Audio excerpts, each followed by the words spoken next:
failure to reach a global agreement on how to tax tech giants such as Google and Facebook would lead to a chaotic mix of different tax regimes, France's finance minister has warned. Bruno Le Maire today called on international leaders to reach a consensus over tax reform by the end of the year or risk a global patchwork of conflicting systems.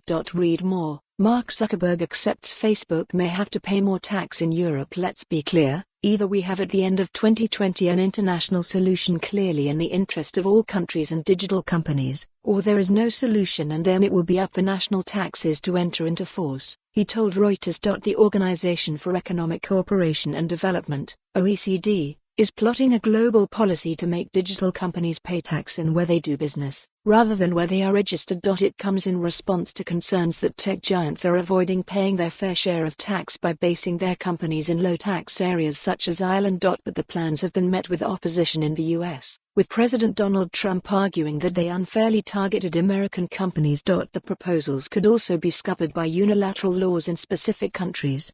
France has already adopted its own digital tax, but has suspended it until the end of the year pending a global solution.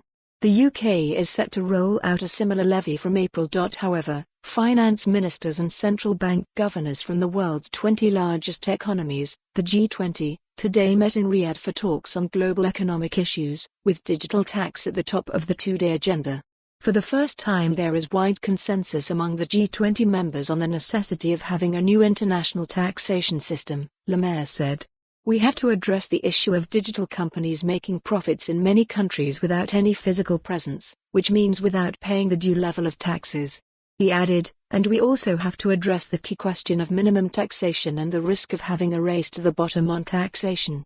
Despite Le Maire's bullish tone, Japanese Finance Minister Taro Aso took aim at the US for proposing tax reforms that could undermine global negotiations.